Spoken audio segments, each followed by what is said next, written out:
Rombongan yang malang itu berebut keluar dari dalam bis lewat pintu belakang, sedangkan di depan mereka, sopir dan kondekturnya terus merangsek ke belakang membantai sadis para penumpangnya.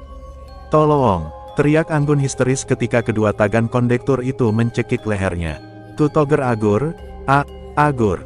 teriaknya lagi mencoba meminta tolong, tapi kedua tangan kondektur itu mencekiknya semakin kuat, hingga pita suaranya tidak berfungsi lagi.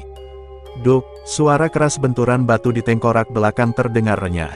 Hahaha, Anggun secepat kilat menghirup oksigen sebanyak-banyaknya, ketika kedua tangan kondektur itu tiba-tiba melepaskan cekikannya.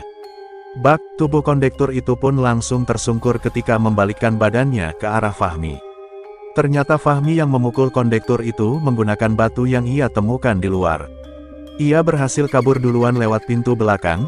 Dari luar jendela kaca ia melihat Anggun sedang sekarat dicekik kondektur, kemudian dia nekat masuk lagi lewat pintu depan dengan membawa batu sebesar kepala orang dewasa yang ia temukan di pinggir jalan di bawah pohon beringin. "Lari Gun, cepat!" perintahnya panik. Anggun pun langsung melarikan diri melewati Fahmi melalui pintu depan, disusul Fahmi di belakangnya.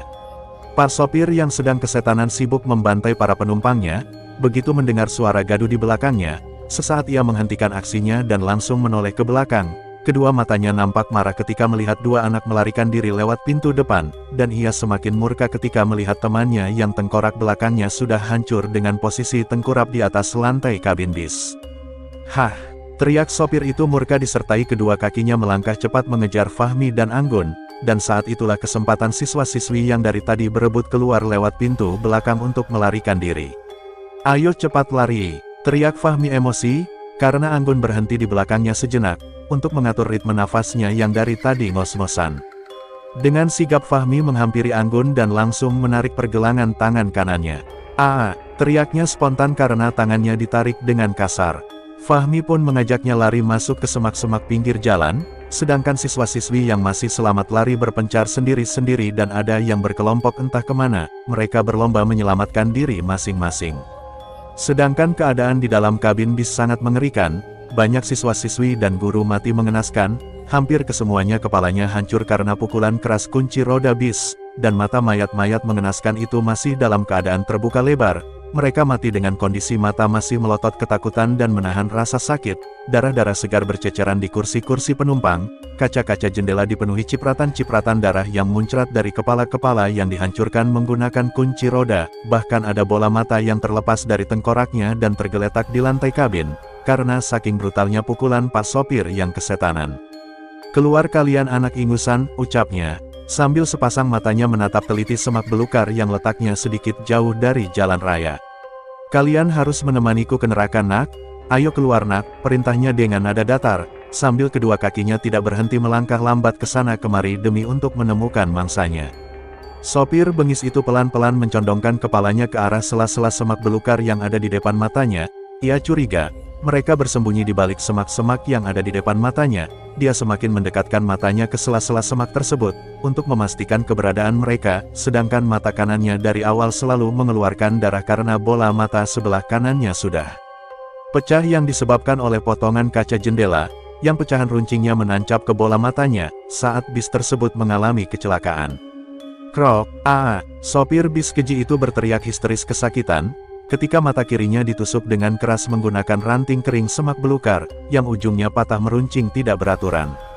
"Anak bangsat!" teriaknya penuh amarah, sambil tangan kirinya menggenggam kuat ranting yang menancap di bola mata kirinya. Spontan Fahmi dan Anggun memanfaatkan kesempatan itu untuk melarikan diri. Mereka berdua lari sekuat tenaga, menjauh dari bapak sopir yang sedang kesetanan tersebut.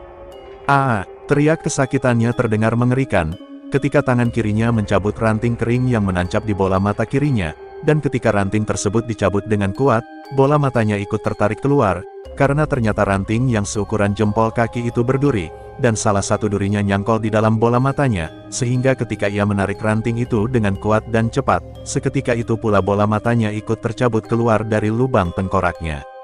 Saking kerasnya teriakan tersebut, semua siswa-siswi yang masih hidup dan berada jauh darinya bisa mendengarnya juga. Mereka yang masing-masing sedang bersembunyi langsung merinding ketika mendengar teriakan yang bersuara berat dan keras, seperti teriakannya iblis yang sedang disiksa. Anggun dan Fahmi pun menghentikan larinya, dan mematung sejenak, untuk mencermati suara mengerikan itu. Kemudian mereka berlari kembali, menjauh sejauh mungkin dari manusia bengis yang sedang dirasuki iblis. Kini sopir tersebut sudah tidak bisa melihat apa-apa, kedua rongga matanya berlubang mengerikan, darah segar menetes tiada henti dari kedua lubang matanya. Ia berjalan penuh waspada, dengan kedua tangannya dijulurkan ke depan sebagai pemandunya, namun kunci roda yang penuh bercak darah itu masih dipegang erat di tangan kanannya. Dea, Putri dan Dewi masih konsisten bersembunyi di balik semak-semak, wajah mereka nampak tegang ketakutan, mata-mata mereka hampir tidak berkedip untuk mengawasi apa yang akan muncul di depannya, sedangkan dia terpencar sendirian, ia bersembunyi tengkurap di bawah kolong bis. Tok, tok, tok, tok, suara sepatu pentofel melangkah terlatih-tatih di samping kiri bis. Spontan dia yang sedang berada di bawah kolong bis itu wajahnya meringis ketakutan, sambil sesekali memejamkan matanya rapat-rapat, disertai mulutnya komat-kamit minta pertolongan Tuhan, berharap posisinya tidak diketahui sopir bengis itu. Anak-anak bangsat, kalian harus membayar mahal untuk mataku. Agur agur, makinya, sambil sesekali mengerang kesakitan dan badannya disandarkan di sisi kiri badan bis. Dari kolong bis, dia menatap tegang sepasang kaki bersepatu pentofel yang berdiri di depan matanya. Sepatu itu dipenuhi bercak darah dan sesekali darah dari kedua lubang matanya menetes di samping sepatu hitam itu.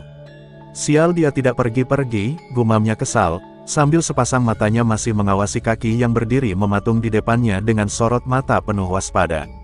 Kelenting, tiba-tiba kunci roda yang digunakan untuk membantai lepas dari genggamannya dan terjatuh di atas aspal di samping kanan kakinya. Ia pun perlahan menurunkan badannya untuk mengambilnya lagi. Detak jantung dia berdegup semakin kencang ketika dari bawah kolong bis melihat sepasang telapak tangan dan lututnya tiba-tiba bertumpu di atas aspal. Ya Tuhan, ya Tuhan, ya Tuhan, ya Tuhan, mulutnya komat-kamit cepat meminta pertolongan Tuhan, berharap dia tidak mengetahui posisinya, ekspresi wajahnya nampak tegang ketakutan, peluk keringat mulai mengguyur seluruh badannya, ia masih dalam posisi tengkurap, diam mematung dan sebisa mungkin untuk tidak bersuara.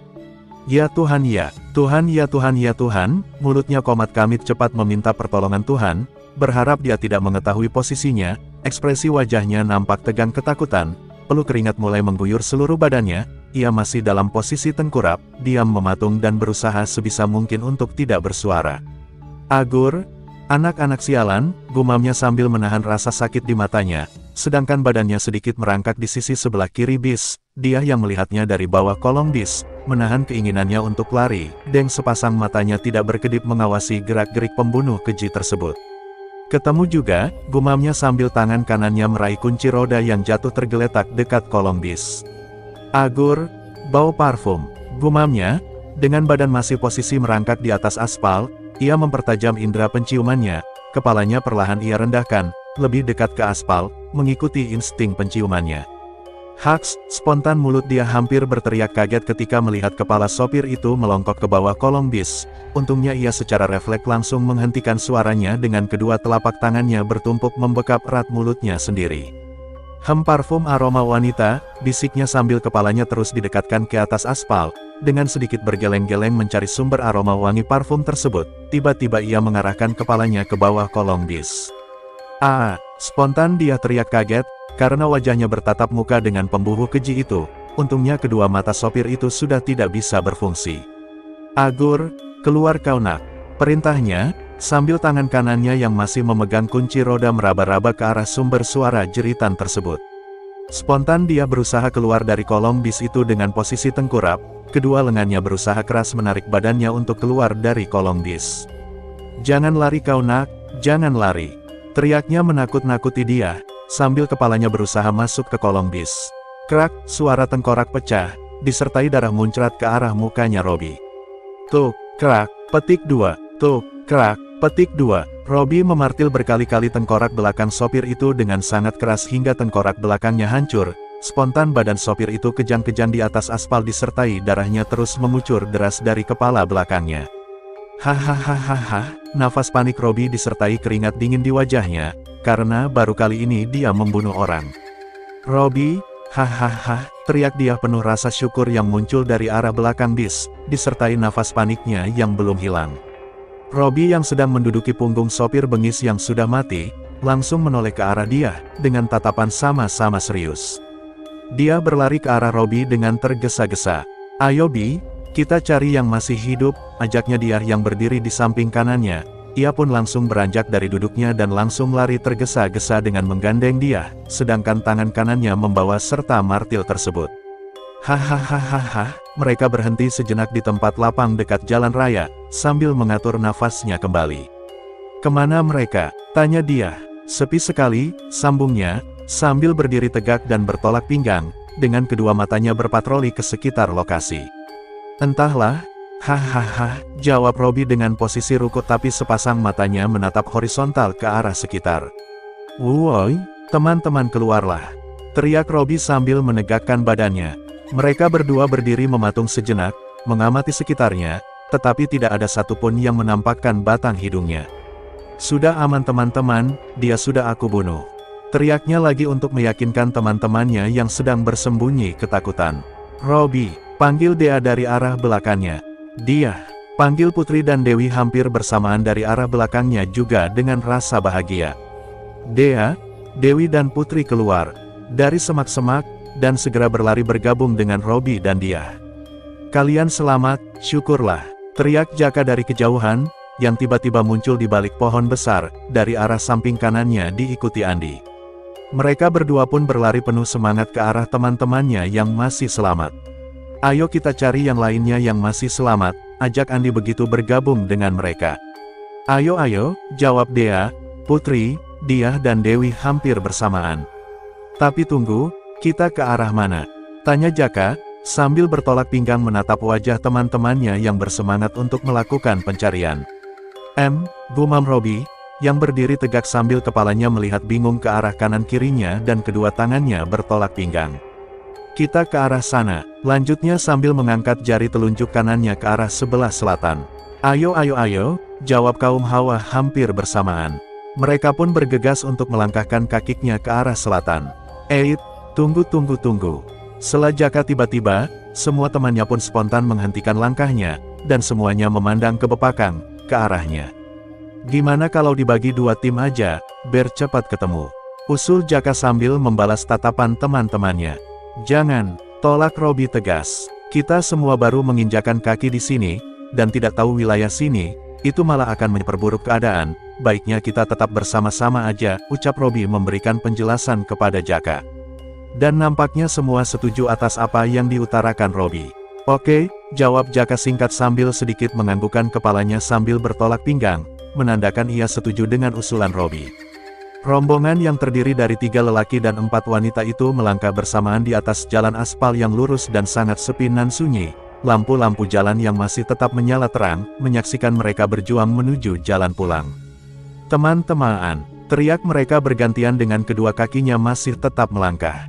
Di mana kalian? Teriak Andi dengan suara sangat keras. Woi, disusul Jaka berteriak. Sebenarnya kita di mana? Sunyi sekali jalan ini. Tak ada satupun kendaraan yang lewat, tanya dia keheranan. Iya, selama kita berjalan tak ada satupun kendaraan yang lewat, timpal Putri dengan wajah lelah. Sinyal HP juga gak ada, sambung Dewi. Perkampungan masih jauh gak ya? Dari tadi yang kita lewati kanan kiri hanya semak belukar, keluh dia yang sudah mulai kelelahan. Mereka bertujuh hampir 3 jam berjalan di pinggir jalan raya yang sunyi sepi, dan sangat asing sekali bagi mereka. Sepanjang perjalanannya hanya terdengar suara-suara jangkrik di kiri kanan jalan tanpa henti, dan burung hantu mengawasi mereka dari atas pohon asem Jawa yang sangat besar berumur ratusan tahun. Sesekali burung hantu itu bersuara seperti mengirim pesan kematian kepada mereka, tapi mereka tidak memahaminya. Hei lihat, teriak dia spontan sambil jari telunjuk kanannya mengarah jauh ke seberang depan jalan. Semua temannya pun mengarahkan matanya ke arah yang ditunjuk oleh dia. Hei lihat, teriak dia spontan sambil jari telunjuk kanannya mengarah jauh ke seberang depan jalan. Semua temannya pun mengarahkan matanya ke arah yang ditunjuk oleh dia. Di sana banyak cahaya lampu-lampu, pasti itu pemukiman penduduk, lanjutnya girang. Wah, iya, ayo kita ke sana, ajak Putri dengan ekspresi wajah senang. Mereka pun bergegas menuju ke pemukiman tersebut, yang dari kejauhan nampak jelas cahaya kelap-kelip lampu di tiap rumahnya. Rombongan anak muda-mudi itu mempercepat langkah kakinya. Andi yang paling bersemangat, ia lari hingga meninggalkan teman-temannya di belakangnya, karena saking bersemangatnya. Mereka berharap di pemukiman tersebut bisa meminta pertolongan penduduk setempat, dan mengantarkannya ke kantor polisi untuk melaporkan peristiwa mengerikan yang baru saja terjadi. "Andi, tunggu!" teriak Putri yang ada di belakangnya sambil berlari kecil disusul teman-temannya. "Andi, kau sudah berlari terlalu jauh, tunggu kami!" teriak Jaka yang sekarang berada di samping kanan Putri. "Iya benar teman, itu pemukiman penduduk, ayo!" teriak Andi dari kejauhan dengan suara lantang penuh semangat, sambil sejenak menghentikan larinya dengan berjalan mundur menghadap ke arah kawan-kawannya. Ia pun melanjutkan larinya, kali ini lebih cepat karena saking tidak sabarnya ingin segera mendapat pertolongan dari warga setempat. "Andi!" teriak Robi kesal yang berlari kecil bersebelahan dengan Dea. Badan Andi pun menghilang dari pandangan mata mereka, ditelan kabut malam yang perlahan turun. "Ayo cepat-cepat," perintah Robi kepada teman-temannya yang ada di samping kiri kanan dan belakang supaya mempercepat langkah kakinya untuk menyusul Andi yang sudah terlalu jauh berlari meninggalkan rombongan. "Andi, Andi!" suara teriakan Robi setengah panik, menembus kabut malam yang semakin tebal. Tok tok tok. Andi langsung mengetuk salah satu pintu rumah warga dengan T4 gesa-gesa, begitu sampai di pemukiman tersebut. "Permisi, assalamualaikum, assalamualaikum, permisi," teriaknya berkali-kali di depan pintu dengan ekspresi wajah girang, dan sesekali ia mengintip ke jendela yang ada di samping kanan pintu, tapi jendela itu tertutup tirai putih, mata kanannya berusaha mengintip keadaan dalam rumah lewat celah-celah sempit tirai. "Sepertinya tak ada orang, sepi sekali di dalam," gumamnya heran, karena di dalam ruang tamu rumah tersebut lampunya masih menyala terang, nampak jelas kursi-kursi tamu yang besar dan beberapa lukisan abstrak di dinding. "Ah, mungkin pemiliknya sudah tidur," gumamnya mencoba berpikiran positif, karena keadaan sudah terlalu larut malam. Ia pun berlari ke rumah yang lainnya, tapi hasilnya sama, sampai ia menghampiri 10 rumah berharap si tuan rumah membukakan pintu untuknya, tapi hasilnya nihil. Dia heran dengan keadaan pemukiman tersebut, rumah-rumahnya tampak besar, yang kira-kira ukuran rumah Type 56, dengan halaman luas, dan semua rumah di pemukiman tersebut tidak ada yang dipagar bumi. Semua lampu halaman dan teras rumah masih menyala terang, namun tidak ada satu orang pun yang berhasil ia temui di pemukiman misterius tersebut. Suasana komplek rumah yang tertata rapi itu benar-benar sunyi sepi, hanya suara jangkrik yang terdengar dari tadi. "Aneh, tak ada satu orang pun di tempat ini," gumamnya sambil duduk di depan halaman salah satu rumah yang ia terakhir datangi. Wajahnya setengah menunduk ke bawah dengan ekspresi sedikit putus asa. "Andi, petik 2, Andi, petik 2, Andi, petik 2. Dari kejauhan di balik kabut, suara teman-temannya terdengar menggema memanggil-manggil namanya, namun Andi masih tetap duduk mematung dengan kedua tangan melingkar di lututnya. Tampaknya ia sedang melamun, tatapannya kosong ke arah rumput-rumput Jepang yang terhampar di depannya. "Hahaha, Andi, kenapa sih kau dipanggil-panggil cuma diem?" tanya Putri kesal, dengan ekspresi wajah geram kepada Andi. Putri berhasil menemukan Andi setelah berlarian ke sana kemari, disusul Robi dan yang lainnya menghampiri mereka berdua. "Napa Andi?" tanya Robi dengan wajah kalem yang berdiri di depannya sambil bertolak pinggang. Andi hanya sedikit menggeleng-gelengkan kepalanya dengan posisi kepala masih setengah tertunduk. "Percuma Bi, percuma," jawabnya pesimis dengan ekspresi wajah lesu. "Emang percuma kenapa Andi?" tanya Dewi penasaran, sambil sedikit membungkukkan badannya ke arah Andi.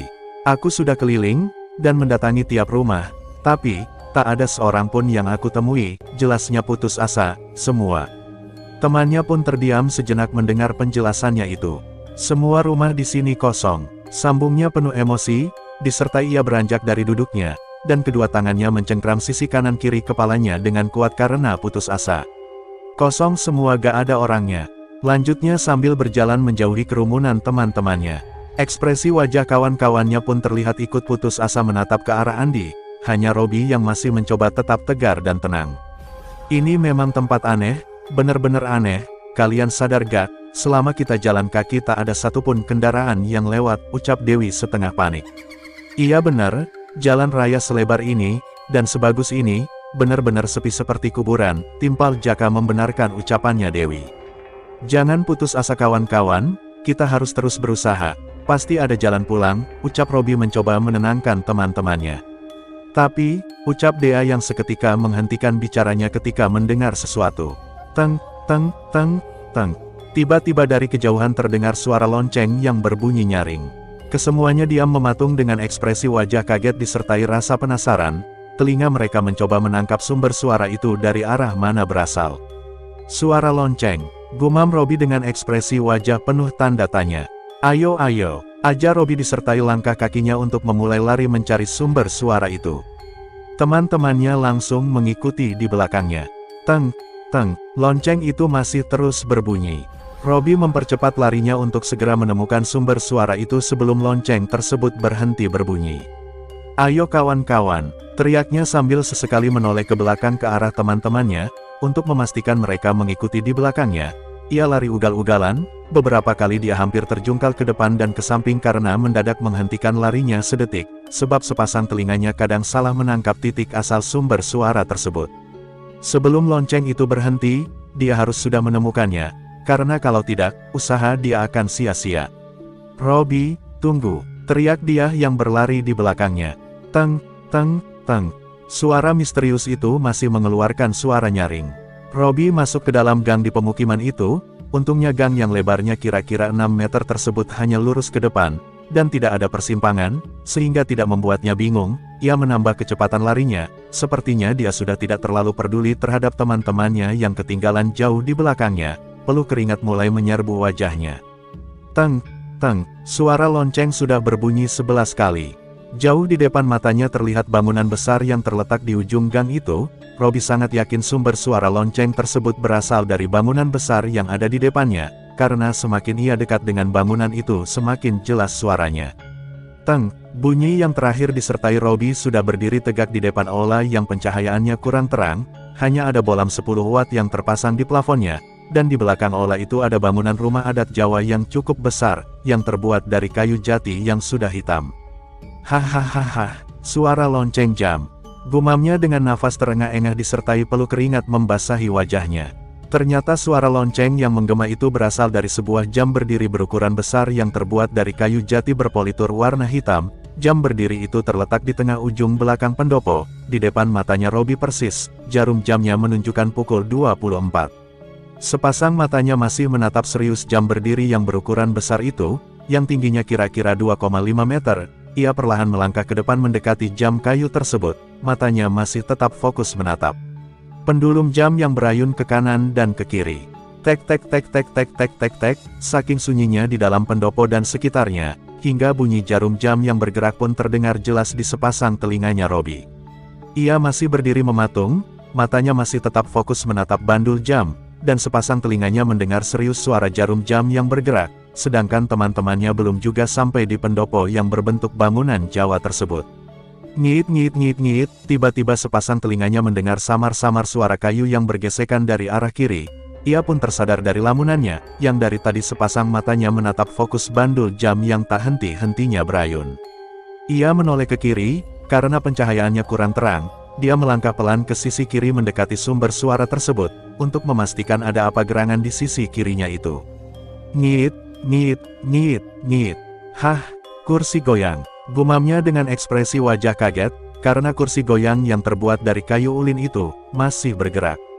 Pasti ada orang yang baru duduk di sini, alibinya, sambil kedua matanya masih menatap serius kursi goyang yang ada di depan matanya. Kemudian tangan kanannya sedikit menyentuh pegangan kursi itu, untuk menghentikan gerakannya.